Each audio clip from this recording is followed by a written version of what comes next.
السلام عليكم ورحمة الله وبركاته. داودياش شرفت له كحرن بجينا صومال يونيفرس. ما عند برامج كنا وحنا كسو خدم دونا ورركي قدام بكسبحة ديارتكو قوتي جرون كديارتها هي موسكو.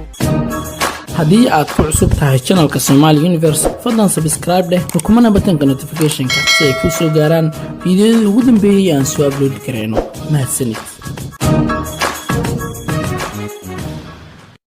sida ay qortay wakaalada wararka ee Reuters ee ka soo baxda dalka Mareykanka 37 ruux ayaa ka badbaaday diyaarad ay saarnaayeen rakaab gaaraya 78 qof halka ay geeriyoodeen 41 qof ee kale kadib dab qabsaday diyaaradii ay saarnaayeen diyaaradan ayaa u suurta gashay in ay soo caga dhigato garoonka diyaaradaha ee Moscow iyadoo uu gubanaysa mushkiladda ayaa lagu sheegay inuu dab haleelay matoorka diyaaradda halka warar kale oo soo baxay ay sheegayaan in ay biriq ku dhacday diyaaradda iyadoo uu ku jirto hawada sare 37 qof ee badbaaday ayaa ahaa rakaabkii saarnaa qaybtii hore ee diyaaradda iyadoo la arkayay rakaabka diyaaradda oo ka soo daadanaya qaybta gurmadka ee loogu talagalay marka ay xaalado degdeg ah dhacaan diyaaraddan gubatay milkiyadeeda waxaa lahayd shirkadda Aeroflot oo ah shirkad Ruushyaana hay'adda ilaalada hawada ee Ruushka ayaa sheegtay in ay diyaaradan ka duushay garoonka diyaaradaha ee Moscow iyadoo u socotay magaalada Murmansk oo dhacda waqooyiga dalkaas iyadoo la qabsatay darteed dib ugu soo laabatay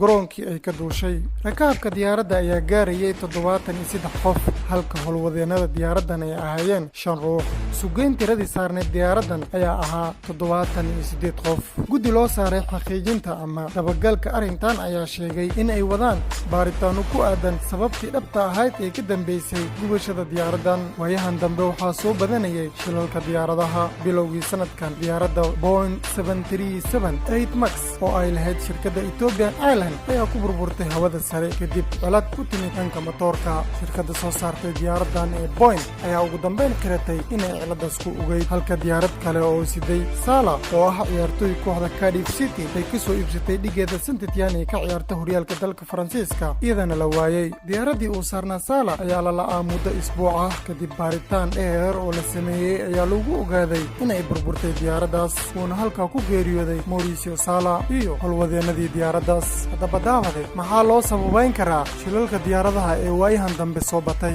fadlan fikirkaaga inoogu soo gudbi qaybta araada ee commentska hana ilaabin inaad like saarto muuqaalkan mahadsanid